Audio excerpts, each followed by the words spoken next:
been 2 weeks, consistently below 500. The next goal of our Manila Health Department Director Oxpangan and to our MHC family is to go below 400. Cross finger. But you know, this is a cold weather, cold season. We don't know what will be the effect with regard to the numbers sa panahon, no? Kasi wala pa tayong data about it. But so far in the past months, in a hot weather, medyo baka mag-iba yung timpla. So we're still cautious. We still continue to build more capacity. We continue to equip our hospitals as much as possible and continue to protect our frontliners, medical frontliners, and we'll come up with other things. And now we are facing a challenge to ourselves on how to mitigate the economic effect of this pandemic sa mga pamilya. So, ang goal talaga namin, and we're very happy to share it to you, that a few hundred people in our first attempt on finding jobs for our people, so far medyo on track naman at medyo maganda naman yung resulta. So we will continue to do so. We will be a bridge between the employers who are seeking employees and employees who are seeking for jobs. We will try to, in our own little way, try to make Manila as a city of opportunity in this pandemic. Follow up lang, Mayor, 1 week lang. Bumababa ba o level o may taas? We're very happy to inform you that for the past 2 weeks, it's below 500. So when you look at the graph, it's plateau. From a regular 1413, 1413, then irregular 800, 800, 800, 700. It's been quite some time now that it's below 500. And I would like to thank the people of Manila. Kasi sila ang susi talaga niya, taong bayan. And as you can see, that's about 10% of our barangay are COVID-free for the past 2 months. So the best way to do it from a neighboring barangay is to ask their neighboring barangay official how they did it. And I think it's duplicable, doable. Hindi siya rocket science. And that's what we encourage. Maging agresibo ang bawat barangay to protect.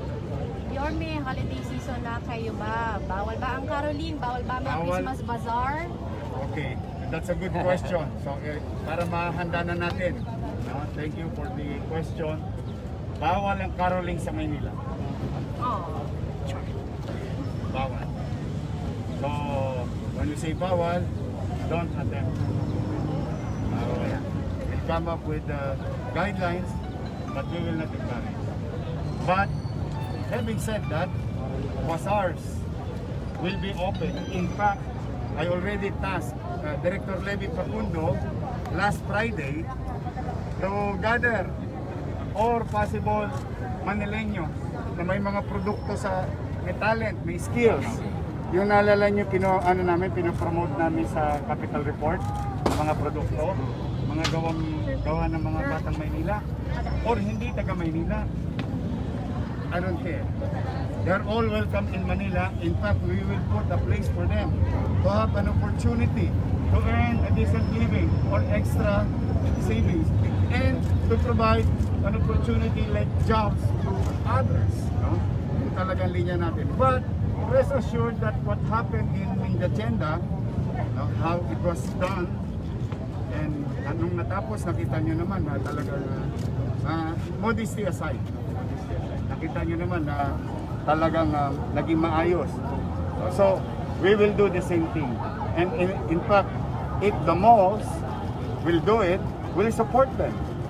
We will support them. As long as I hope that we continue to be responsible businessman, responsible individual, and responsible consumer. Now, the effort of the city will continue also in testing testing, food servant, nagde-deliver ng services sa mga malls, mga jeeps, mga palengke namin. We will continue to test a lot of people. And we guarantee you, it's going to be free. Don't go to any organization that will ask for a fee. In Manila, it's free. There's free mass testing. Hanggat kaya namin, huwag kayong mahihiya ha. Huwag kayong mag-aalanganin kung hindi kayo taga Maynila. No, this is a universal problem. It has to be approached inclusively. And we will try in our own little way. Akapin ang lahat. Lahat ng taga Maynila at lahat ng dadako sa Maynila.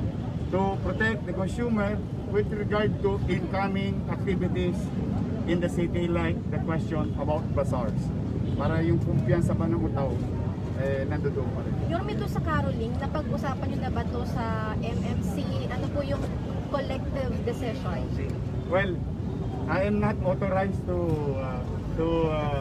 say what we have voted last night, but I guarantee you, GM Jojo will have something to say today. But for the meantime, just to be specific with the question about what will happen to Manila, no caroling in Manila. But you can now call GM Jojo because we have finished last night. The Metro Manila mayors and the members of the IATF met last night, and we have a consensus, and I guarantee it's unanimous. So whatever will be the statement of GM Jojo, we'll happy to hear it. Mayor, may mga online, mga nagki-criticize po kasi may mga buildings, prominent buildings during pre-war, especially po sa Binondo na na-demolish. Tapos ano pong reaction natin dito, lalo na po may mga ilang condo daw po na tinatayo sa paligid ng San Sebastian Church. So parang yung heritage na pinupush natin, Mayor, parang na... We will continue to protect whatever is left as certified by the NHCP. We cannot just listen to Pat and say, oh, this building is heritage, because I don't think that Pat knows it better than NHCP. So we will continue to follow rules and regulations. As a matter of policy, we will continue to protect whatever is left as certified by the agencies of government, not by Pat, not by him, or anybody else. While we listen to them, while we respect their views, but there must be certainty in our rules. That is very important to me. Now, as far as we're concerned, wala pa naman kami pinirmang hindi dumaan sa NHC o National Heritage. So assurance, Mayor, walang gigibahin hanggat walang yung sakop ng NHC. Pag hindi sinertify, kwentuhang barbero lang yun. Kahit lumasa. Kwentuhan lang nila yun. It has to be certified by them. Now, if I were them, those community members, bago nyo naman ibenta sa iba, kung talaga may malasakit itong mga ito, bago nyo naman ibenta sa iba, bakit hindi nyo muna ibenta sa gobyerno? For example, let's just put it in right perspective. Bahay ni Bonifacio. No, may plaka. Pero pag-aari ng pribado, binubulok lang. So there is more to, mas marami pwedeng tingnan. At saka may kanya-kanyang responsibilidad. In fact, I'll tell you, there is this building in Quiapo, without a permit, giniba ng may-ari. We are going after them now. Yeah. It's a 3-door apartment, an old building. They live in Quezon City, but we're investigating them. And I told Engineer Andres, bakit nakapag-iba ng walang demolition permit? Kasi I always wanted to pass through the regular channel, the painstaking process, and it has to be attended diligently. Para wala bang diskresyon, wala pang diskresyon, walang diskresyon siya, lahat tayo nandun lang sa particular na rules. Yorme, ako, last question na lang from you. Yung nangyari po kay Secretary Bello, ang sinasabi ng ibang mga tao, ang bilis kasi kalihim eh. Pero paano po yung ordinary people? Ganun din po ba yung magiging action natin ng mga taga-MPD kapag po may mga ganung nga sitwasyon? O di ba nakita ninyo naman, modesty aside, in fact, kahit nga wanted na for 4 years, 5 years, di ba nung naupo ako, nakakalawit namin agad. It's just that itong mga to, masyadong relax. May mga kriminal na magagaling. Pero kahit anong galing nila, 3 taon silang nagtago, 2 taon silang nagtago. O yung isa, ano pa, di ba? Nalala mo yung isa, most wanted, number 1 wanted ng buong Maynila. Walang nakakalawit doon for so many years. O tayo, nakuha natin. Yung isa buhay, yung isa medyo hindi pinalad dahil talaga naman yun ang ginusto niya. But as you can see, modesty aside, we are trying to really gather, get them na buhay. Yun ang policy natin eh. Try to really tolerate hanggat kaya. Na hindi naman nalalagay sa alanganin yung buhay ng polis. Pero so far, batting average, we cannot prevent these people doing crimes. Crimes can happen anywhere in the world. Din pa, ang pinakamaraming snatching sa Paris. O, sa France, marami doon. Natotolongges ka talaga roon. But it can happen. I'm not saying, basta tayo naman, ang ano natin, lahat na tao na hanggat kaya natin mabigyan ng solusyon. So, solusyonan natin. It's applicable to anybody. Even the victims of others. Diba, naalala mo, pati sa mga ordinary tao na inaanagawa ng cellphone, diba? A few months ago. Well, it's all in the Facebook, in our account, you can check it. Ordinary citizen, may pangalan wala. Ano naman, bibigyan natin ng akma at tamang And safe pa rin sa Manila. well, how I wish I can honestly say that. With all honesty, siguro I'm the first person who can be proud kapag sinabi safe sa Manila.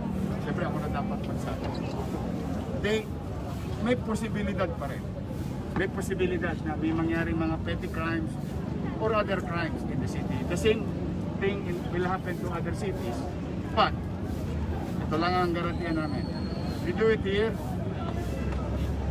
2 bagay lang. Sumuko ka na lang, or one way or another, makakalawit ka namin. The only question is time. Time. Pwedeng bukas, pwede sa makalawa, o pwede sa 1 taon.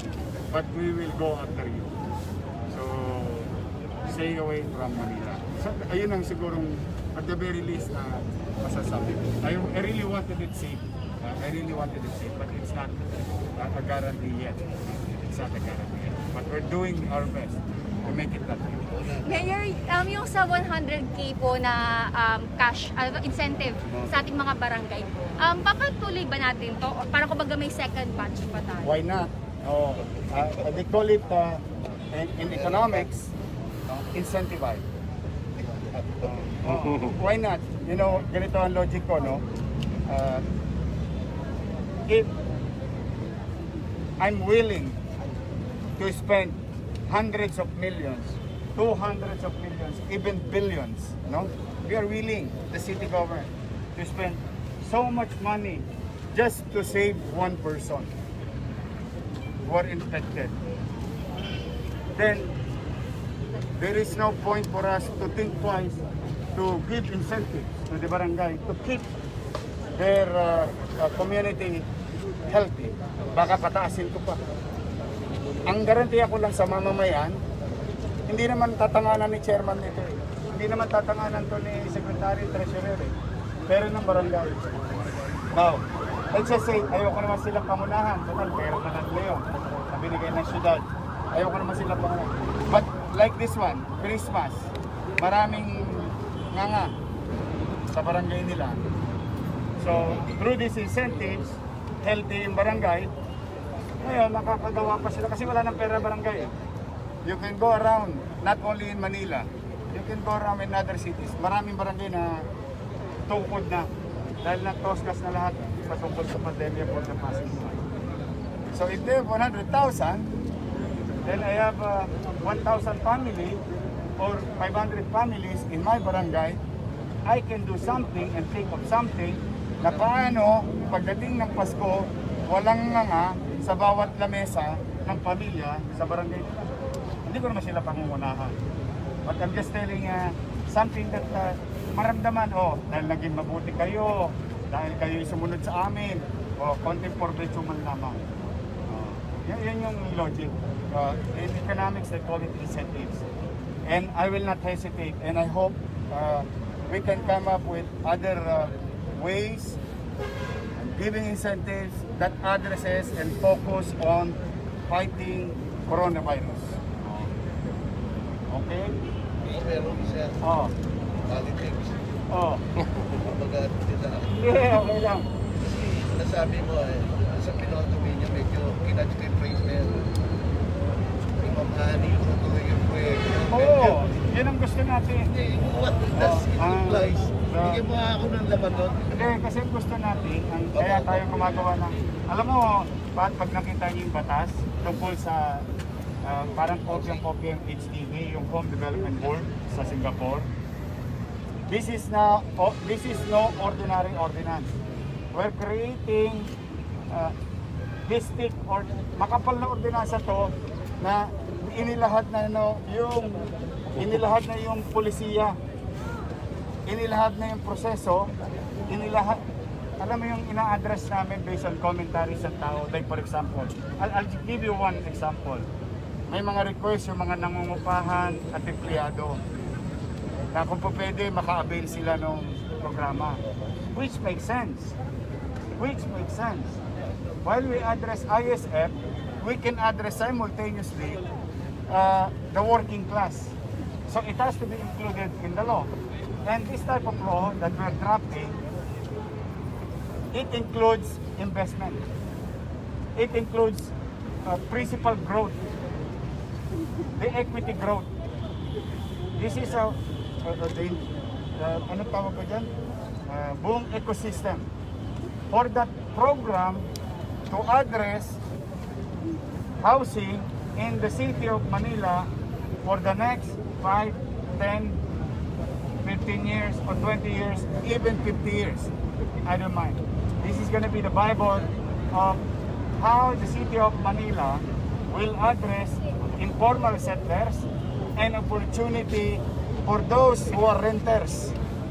Kung nangungupahan ka, pwede ka magkaroon ng opportunity kasi nilingon ka rin ng Maynila ng pamalang resort. Now, when I said I want money to continue it, of course, pagdating ng araw, kung lolobi ng mga taga Maynila na ako'y magpatuloy na mayor, may hangganan naman ang lahat. Alam mo, pag sikat ng araw, tiyak ako dapit hapon lulubog. So, malayo pa man, kailangan yung inevitable is ina-accept mo na. That the time will come that I have to stop. And the next leaders will assume the office, and I would prepare, of course, Vice Mayor Han. In this case, we drafted and formulated a long-term solution for housing for informal settlers and middle incomer for the working class. Tapos yun yung guide. So ang gagawin na lang na susunod na leaders, and hopefully it's Honey, no?